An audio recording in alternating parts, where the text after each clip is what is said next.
Hello, and welcome to visit with us at the Brewery Arts Center. I'm Darla Bear. I am over at Carson TV here at the Brewery Arts Center. We are starting to do some film series here at the brewery in the Performance Hall. And one of the films that we are bringing to you is an award-winning film called Find Your Way, a Buskers documentary. And visiting with us right now is Brian Nunes from Seattle. Hi, Brian. Hi. So, Brian, tell us a little bit about the film. What's it about? Well, it's about street musicians. It's about musicians, artists, who primarily play on the street for a living. And it's essentially 5 artists that I followed over 3 years. And, really got some honest interviews with them and went on a kind of a journey with them, actually. And it was inspired by my time as a street artist doing chalk art. I was traveling for 2 to 3 years out of my van and kind of wandering, and met a lot of buskers, met a lot of street musicians. And when I got to Seattle, I discovered the Pike Place Market, and it was just this vibrant scene, and got into producing through a friend, actually. Became an art director on a few video projects, and then got into my own producing. I bought a camera, and I was just drawn to the subject matter of street art because I saw, what I witnessed of it was that people tended to degrade or devalue the thing that people were delivering, even though it was quite often very good. And there was sort of a stigma about performing on the street that I wanted to address, and to speak to this idea of context and how it can affect our perception of somebody's worth or something's worth. So you decided to make this film because you knew the subject. Yes. That kind of helps a lot, doesn't it? Oh yeah, I think most filmmakers, I think you're gonna have a hard time as a filmmaker if you don't at least feel connected to a subject that you're discussing. So I think the best projects are personal in some way. So you had told me about something that Seattle had started back in, I think, 2007, where they were bringing buskers in? The Busker program, yep. Can you tell us a little bit about that and how other cities could maybe model themselves after what Seattle did? You know, I'm not sure how many cities around the country have busker programs. I know that Seattle's been doing it for a few years, since I think around 2007. And as far as I know, they'll pay like sort of a minimum hourly wage for musicians to perform in public spaces, and then they can keep whatever tips they receive on top of that. And I think it's just a way for them to transform public parks and bring some vitality. And it's great to see. I mean, it's great to see the city being supportive of busking, and it's actually legal to busk anywhere in Seattle, which is not always the case. I was almost arrested in Boulder, Colorado, actually, for doing chalk art on the sidewalk. Oh, no. Yeah. So had you not checked into whether they allowed it? One day, yeah, I actually did some chalk art in Boulder, Colorado, and the first day I went out, I hadn't actually checked into whether it was legal, but the first day there was an officer standing around the area I was working in, and when I was finished for the day, he complimented me on the work. He said, "Oh, that's great." And I made $32, and so I was excited about that. I went and bought a sandwich or whatever. And then the next day I went to go back and went and bought a bunch more chalk. And the second day I went back, and somebody approached me and asked me, sort of with an angry tone, who was going to clean that off the street. And it was like a information officer, like an information guide of the local kind of parks district. And I said, "Oh, well, the rain will clean it off eventually." And he didn't seem to like my attitude. And so some officers came over and asked me if I'd ever been to jail and did I want to go to jail. And I said no. So they I had to wash it off the street, while with crowds of onlookers kind of embarrassingly, washing away my creation. Oh, how horrible. And I bet everybody was going, no, no, you can't do that. I don't know. I don't know what they were thinking. Oh, They how were probably sad. thinking like, look at this idiot trying to do this thing. I don't know. I mean, maybe they'd seen it before because they seem to be kind of strict around that area. I think I was lucky to get away with it the first day. But Well, this is actually something good that you just mentioned right now because since we have been promoting your film, I have been also talking to Carson City and the people who are in the know as to whether busking is legal here in this town. And it turns out I did get some information, and yes, it is legal as long as it's on city property and that you are not blocking a driveway or somebody's business door. I'm wondering if maybe I should print that out for every busker and let them carry it in their wallet so that when somebody approaches them and says, hey, you can't do that, they can say, yes, I can. See? I wonder. yeah, it might be a good idea. I mean, I tend to run the other direction when cops start getting confrontational, no matter what. But yeah, it's always a good idea to know your rights and to know where you can perform, where you can't. So that I do actually make a point. When I was in Chicago, I made a point to. I was in Chicago for 3 months, and made a point to look up their laws, and it was chalk on the sidewalk would have been legal for me to do in Chicago. Although I never did it on the sidewalk, I did do a mural, an outdoor mural on the side of a coffee shop, which was sanctioned by the owner of the coffee shop. But surprisingly, in larger cities, it's usually more legal than in smaller cities. Yeah, that was one of the things I was worried about because we are a small town and people do get Right. concerned. But we also are a town that is really looking to be more busker friendly and more arts friendly. We have a downtown corridor where we are trying to beef it up with more stores and more things for people to do. So being busker friendly is a good thing. And those of you who have just joined us, busker is a term for street performer, and it doesn't necessarily have to be a musician. It can be an artist, it can be a juggler, it can be a dancer, it can be all sorts of different style of entertainment. It's basically your right to voice your opinion, and according to the rules or non-rules that Lee Plemmel found for me, you can actually accept tips for it.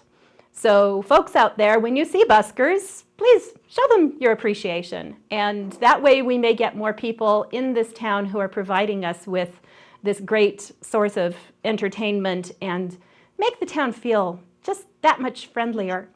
So Brian, we're going to be showing your film Friday, September 19th at 7 p.m. in the Performance Hall. But then the next day we have a virtual visit from you, also on Skype. It's going to be our first virtual instructor session, workshop. And what kind of things do you think you might talk about? I was hoping along the lines of what you went through in doing the filmmaking stuff. What do you think you'll talk about? Well, yeah, that the filmmaking process is a big one. Everyone's always curious. I'm always curious how you made a film. You know, where your funding came from. What was your motivation? I learned a lot through the filmmaking process. So that'll certainly be an interesting, a good topic to talk about. You learn a lot. You learn how much you don't know. Is one of the big things you learn. And I'm looking forward to talking about anything anybody has any questions on. And especially filmmakers, the whole process from beginning to end. And the thing about this project for me is that I've been involved in every step of the way. I've been mostly responsible for. So from pre-production, production, editing, and now distribution, it's pretty much just me. And so I'm learning a lot about I've learned a lot about all of that, and I'm learning a lot about distribution now and how that all works. So there's a lot to talk about, and it's I think it's all interesting. I think it is too, and I really look forward to that virtual visit from you. So you have actually submitted this film to festivals, and I understand Yes. you won something in Houston? Tell us about that. We've shown at 3 festivals so far. We won second place overall, or second place for in the documentary feature category in Houston, and that was out of 500 submissions.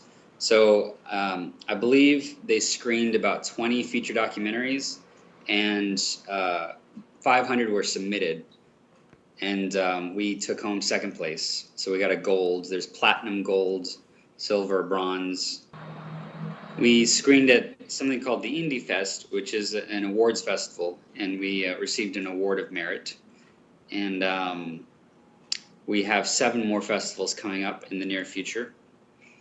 So we're hoping to win more awards, but we're just happy to be included in. We're actually screening in New York as part of the CBGB Music and Film Festival, which is last year they had over 300,000 people attend. It's the largest event of its kind in the country, and there's 23 films screening out of thousands of submissions. So there's only 23, and we were chosen as one. So Wow. we're excited about that. That's great. You should be very, very proud. Oh, I am. Yeah, it's amazing. I'm just, it's after a lot of rejection letters, it's nice to finally start getting some acceptance letters. Yes, I bet. Well, we are running out of time actually, but I'd like to tell you that one of the things I'm doing here in Carson City is trying to build the indie filmmaking community. And for 2 years now, we've had the citywide short film competition, and it's amazing the talent here in Carson City. We also have the Carson Creepy Film Festival coming up, which is, it's horror films, which was nothing I ever wanted to do, but hey, you guys convinced me. So Brian, we look forward to seeing your film September 19th at 7 p.m. and then meeting up with you on the next day at noon, September 20th, also in the Performance Hall. And thank you for coming and talking to us right now. Thanks so much. Thank you so much. Thanks for having me, and I look forward to it.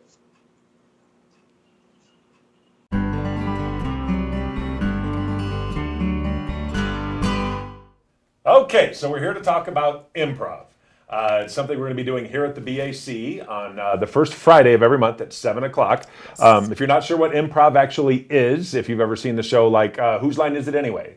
Or if you watch MTV, if you're the younger generation like myself, and watch Nick Cannon's Wild 'N Out. Who?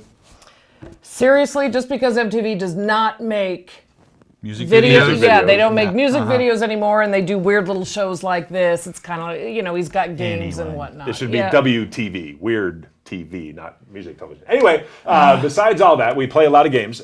We do a lot of things like questions. Do you know how to play questions? Who are you? I don't know who I am. Who are you?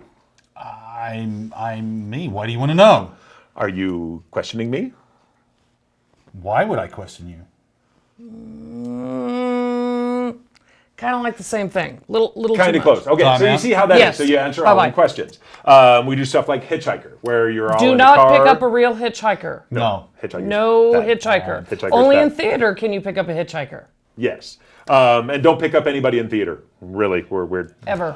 We do games like Lines on the Floor, where there'll be random lines thrown on the floor, and 2 people will be having a conversation and have to just randomly have an excuse to pick something off the floor and insert it into their conversation they're having. What are some of the other games that we play at Improv? You've got the dating game. Very fun. Very fun. Can get kind of scary. A little bit. Freeze, where Freeze. 2 people are in a situation and talking, and somebody in the audience can yell freeze. So if I'm about to, I don't know, slap Mr. Winky here. Again, somebody can yell freeze, and they can take either one of our spots, and then they'll start a whole other conversation. Completely differently. Yeah. When we do our improv, it is open to all ages. It's family friendly as much as we can keep it that way. Occasionally things slip, but we do try to keep it family friendly. All ages are welcome to participate in any of the games Yes. at any time. We do a lot of stuff with props. We encourage people to bring their own props. We bring a lot of our own props with us, and that always gets rather interesting.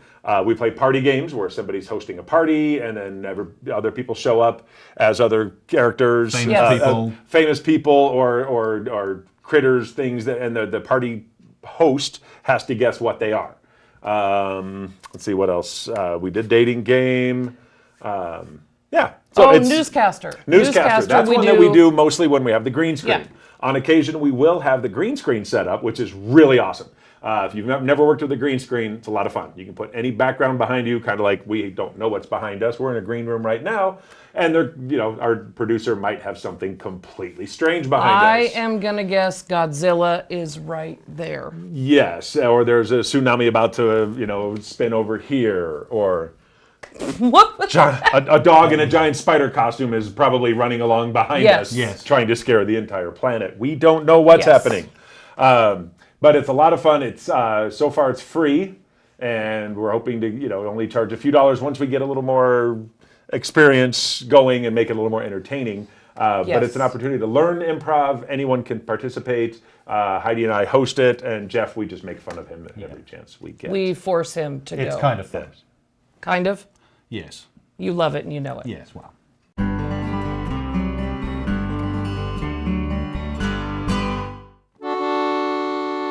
Musicians and music lovers, come out and be part of the Brewery Arts Center Toonville session Under the Stars.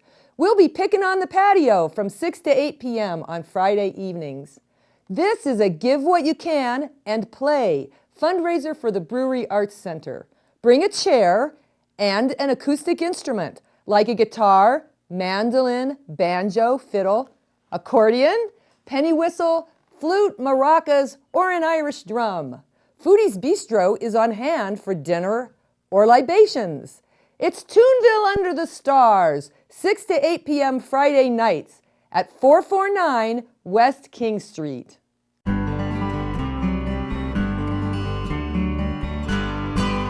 Next up, we have Michael's ongoing project here. As we know from previous pages, Michael is an actor. Michael, the character, is an actor. He has been having trouble getting work, so he has disguised himself as a woman and has landed himself a job that he now wants out of. And this is a scene between him and his agent, who we met in previous pages as well. So, in the past, Jeff played George. Yep. And the other Jeff played Michael. And Heidi, you're going to be our stage direction person. And copy to me. Follow along. And we're starting right here. So At you're going to read this. 139. You're going to read the stage business of where we are, locale-wise, and then what's happening in the scene. George Field's living room, nighttime. A rumpled George sits at his desk in a bathrobe, sipping vodka. Michael paces the room. It's 2 o'clock in the morning. Can't this wait? No, I don't care what time it is. You've got 10 days to get me off that show. I want out. I can't do it. Then I'm going to get a new agent. I mean it. What are you talking about? Michael, I stayed with you when nobody else would. Through all the bad times. I'm your friend. You're not my friend. You're my agent. There's a difference. Oh, don't say that. That hurts my feelings. I'm sorry. What's happening? She thinks I'm gay. George, I told her about Julie, and she actually thinks I'm gay. Julie thinks you're gay? No, my friend Sandy. The intent of the workshop is that when we're done, we're going to take, if I have, say, 7 people, we're going to have 7 finished one-act plays when we're done with the workshop. Okay. And then that's going to go before a committee that Darla and you and whoever's going to pick. I'm not going to have anything to do with it. The selection process, we're going to pick the 3 best. And then in the spring, we're going to produce them.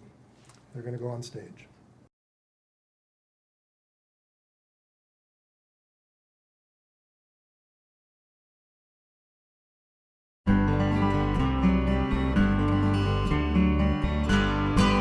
Okay, so we're here talking about the citywide short film competition. The three of us had put together a film for this recently, and it was a lot of fun. We did sort of a zombie comedy, and we had a very creative group of people, funniest people I've ever gotten to know.